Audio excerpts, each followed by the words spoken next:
ಖುಷಿಯಾಗತ್ತೆ ಬೆಳಗಾವಿಗೆ ಬಂದು. ಇದು ಮೊದಲನೇ ಸಲ. ಇವಾಗ ಒಂದು 6-7 ತಿಂಗಳ ಹಿಂದೆ ಬಂದಿದ್ವಿ ನಾವು ಇಲ್ಲಿಗೆ. ಅಫ್ಕೋರ್ಸ್ ಬೇರೆ ಉದ್ದೇಶದಿಂದ ಬಂದಿದ್ದಾದರೆ ಬೆಳಗಾವಿಗೆ ನಮ್ಮ ಒಂದು ಚಿನ್ನಸ್ವಾಮಿ ಸ್ಟೇಡಿಯಂನಲ್ಲಿ ಕ್ರಿಕೆಟ್ ವಾಪಸ್ ತೊಗೊಂಬರ್ಬೇಕು ಅನ್ನೋ ಒಂದು ಉದ್ದೇಶದಿಂದ ನಾವಿಲ್ಲಿ ಆವಾಗ ಸೆಷನ್ ನಡೀತಾ ಇತ್ತು ಇಲ್ಲಿ. ಸೊ ಆವಾಗ ಬಂದು ಇವಾಗ ಮಾಜಿ ಮುಖ್ಯಮಂತ್ರಿ ಆದ ಸಿದ್ದರಾಮಯ್ಯ ಅವ್ರನ್ನ, ಹಾಗೆಯೇ ಇವಾಗ ಮಾನ್ಯ ಮುಖ್ಯಮಂತ್ರಿ ಡಿ ಕೆ ಶಿವಕುಮಾರ್ ಜಿ ಅವ್ರನ್ನ ಬಂದು ಮೀಟ್ ಮಾಡಿದ್ವಿ ಆವಾಗ. ಸೊ ಆ ಒಂದು ಉದ್ದೇಶ ಬೇರೆ ಇತ್ತು, ಇವಾಗ ಬಂದಿದ್ದ ಉದ್ದೇಶ ಬೇರೆ ಇತ್ತು. ಇವಾಗ ಬಂದಿದ್ದ ಉದ್ದೇಶ ಏನು ಅಂತಂದರೆ, ಇವಾಗ ನಾವು ವರ್ಲ್ಡ್ ಎನ್ವಿರಾನ್ಮೆಂಟ್ ಡೇ ಏನು ಆಯಿತೋ ಜೂನ್ನಲ್ಲಿ, ಸೊ ಹಾಗಾಗಿ ಆ ಒಂದು ಸಲುವಾಗಿ ನಾನು ಬಂದಿರೋದು ಇಲ್ಲಿಗೆ. ಪರಿಸರ ದಿನಾಚರಣೆ ಆಚರಿಸ್ತಾ ಬಂದಿರೋದು ಇಲ್ಲಿಗೆ, ಈ ಸ್ಕೂಲ್ಗೆ. ನಮ್ಮ ನನ್ನ ಜೊತೆ ಇಲ್ಲಿ ನನ್ನ ಎಡಗಡೆ ವಾದಿರಾಜ ಪಾಟೀಲ್ ಅವರು ಕೂತಿದ್ದಾರೆ. ಏನಂದ್ರೆ ವಿಲಾಸ್ ಜೋಶಿ ಅವರು ಇದ್ದಾರೆ. ಮತ್ತು ಹಾಗೆಯೇ ನಮ್ಮ ಅವಿನಾಶ್ ಪೋದಾರ್ ಜಿ ಅವರಿದ್ದಾರೆ.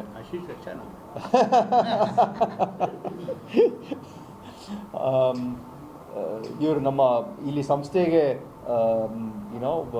Not just heading this institution society ಮಾತ್ರನೇ ಅಲ್ಲ, ಒಂದು ಬೆಳಗಾಂ ಎಜುಕೇಷನಲ್ ಸೊಸೈಟಿ ಮಾತ್ರನೇ ಅಲ್ಲ, ಕ್ರಿಕೆಟ್ನ ಕೂಡ ಇಲ್ಲಿ ಹೆಡ್ ಮಾಡ್ತಾ ಇದ್ದಾರೆ ಅವಿನಾಶ್ ಪೋದಾರ್ ಅವರು. ಸೊ ಹಾಗಾಗಿ ಒಂಥರ ತುಂಬ ಖುಷಿ ಆಗುತ್ತೆ ಸರ್, ತಮಗೂ ಅಷ್ಟೇ, ಎಲ್ಲರಿಗೂ. ಇಲ್ಲಿ ಎಲ್ಲ ಗಣ್ಯ ವ್ಯಕ್ತಿರು ಇರೋರಿಗೆಲ್ಲರಿಗೆ ನಮಸ್ಕಾರಗಳು.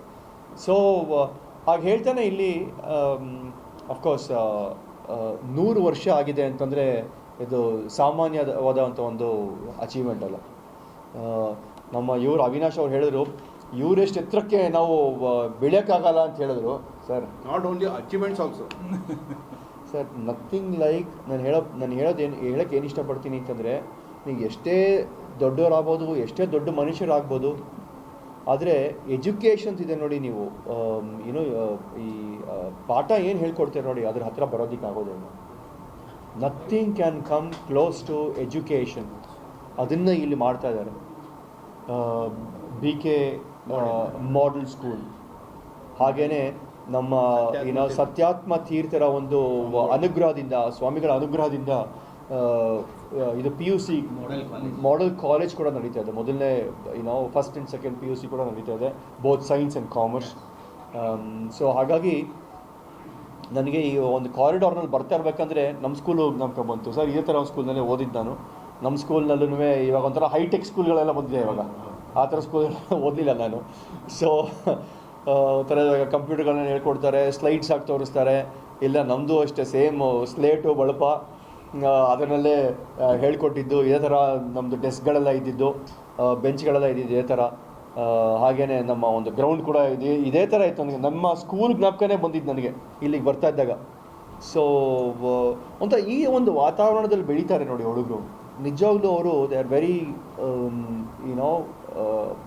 Down to earth. ಅವರ ಕಲ್ಚರ್ಗೆ ತುಂಬ ಕ್ಲೋಸ್ ಆಗಿರ್ತಾರೆ. ಯಾವುದನ್ನೇ ಒಂಥರ they don't take it for granted. ಯಾವುದನ್ನೇ ಅವರು ಈಜಾಗಿ ಸಿಗತ್ತೀವೋ ಅಂತ ಅಂದ್ಕೊಳ್ಳೋದಿಲ್ಲ. ಸೊ ಈ ಥರ ವಾತಾವರಣ ಇದ್ರೆ ಚೆನ್ನಾಗಿರೋದು ನಂಗೆ ತಿಳಿದಂಗೆ. ಇಂಥ ಒಂದು ವಾತಾವರಣದಲ್ಲಿ ಓದಿ ಕಲಿತು ಮುಂದೆ ಬರ್ತಾರೆ ನೋಡಿ, ಅವ್ರು ಯಾವಾಗ್ಲೂ ಇದನ್ನು ಜ್ಞಾಪಿಸ್ಕೊಳ್ತಾ ಇರ್ತಾರೆ ಈ ಥರ. ಸೊ ನಾನು ಯಾವ ಥರ ಜ್ಞಾಪಿಸ್ಕೊಳ್ತಾರೆ ನಮ್ಮ ಸ್ಕೂಲ್, ನಾನು ಇವಾಗ ಅವಾಗ ಹೋಗ್ತಾ ಇರ್ತೀನಿ ನಮ್ಮ ಸ್ಕೂಲ್ಗೆ. ಸೊ ಇದೇ ಥರ ಇರುತ್ತೆ. ಸೊ ಹಾಗೆ ಹೇಳ್ತಾನೆ, ಇಲ್ಲಿ ತುಂಬ ಖುಷಿ ಆಗುತ್ತೆ ಇಲ್ಲಿಗೆ ಬಂದು ಅಂತ ಹೇಳಿದೆ ಆವಾಗಲೇ. ದೆನ್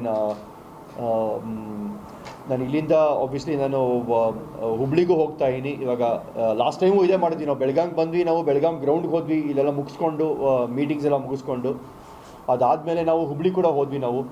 ಸೊ ಇವತ್ತು ಅದನ್ನೇ ಮಾಡ್ತಾಯಿದ್ದೀನಿ. ಹುಬ್ಳಿಗೆ ಹೋಗೋ ಕಾರಣ ಏನು ಅಂತಂದರೆ, ಅಲ್ಲಿ ನಮ್ಮ ಒಂದು ಮಹಾರಾಜ ಟ್ರೋಫಿ KSCA T20 ಅದು ಲಾಂಚ್ ಮಾಡಿದ್ವಿ ನಾವು, ಮೊನ್ನೆ ಲಾಂಚ್ ಮಾಡಿದ್ವಿ ನಾವು.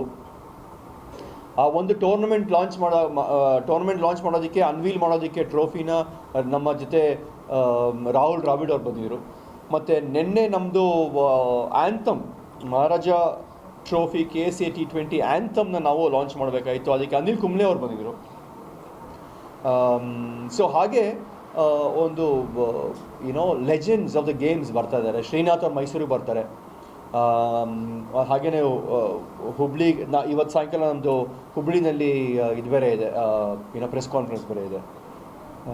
ಹಾಗೆ ನಿಮಗೆ ಇನ್ನೊಂದು ಇದು ನಮ್ಮ ಬೆಳಗಾಮು ಏನೋ ಧಾರವಾಡ ಝೋನ್ನಲ್ಲಿ ನಮ್ಮ ಕ್ರಿಕೆಟಿಂಗ್ ಕ್ರಿಕೆಟಿಂಗ್ ಸರ್ಕಲ್ಸ್ನಲ್ಲಿ ಧಾರವಾಡ ಝೋನಿಗೆ ಬರ್ತಾ ಇರೋದ್ರಿಂದ ನಿಮಗೆ ಒಂದು ಸಂತೋಷ ಸುದ್ದಿ ಏನು ಅಂತಂದರೆ, ಬರೀ ಮಹಾರಾಜ ಟ್ರೋಫಿ ಮಾತ್ರ ಬರ್ತಾ ಇದೆ ಹುಬ್ಳಿಗೆ ಅಂತಲ್ಲ, ಹುಬ್ಳಿನ ಮಣ್ಣಿನ ಮಗ ನಮ್ಮ ಅವಿನಾಶ್ ವೈದ್ಯ ಅವರು ಇವಾಗ ನಮ್ಮ ಇಂಡಿಯನ್ ಟೀಮ್ಗೆ ಮ್ಯಾನೇಜರ್ ಕೂಡ ಆಯ್ಕೆ ಆಗಿದ್ದಾರೆ.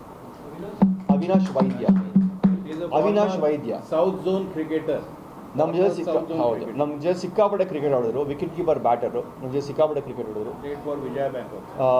ಮತ್ತು ಅವರು ಸೌತ್ ಝೋನ್ ಕೂಡ ಆಡಿದ್ದಾರೆ.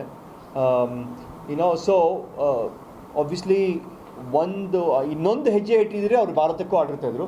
ಸೊ ಅದನ್ನು ಎಲ್ಲರಿಗೂ ಮಾಡೋದಕ್ಕೆ ಆಗೋದಿಲ್ಲ, ಅಷ್ಟು ಈಸಿ ಅಲ್ಲ. ನಾನು ಇವಾಗ ಹೇಳ್ಕೊಂಡು ಬರ್ತಾ ಇದ್ದೆ, ನಮ್ಮ ವಾದಿರಾವ್ ಹತ್ರ ಹೇಳ್ತಾ ಇದ್ದೆ, ಈ 1 ಬಿಲಿಯನ್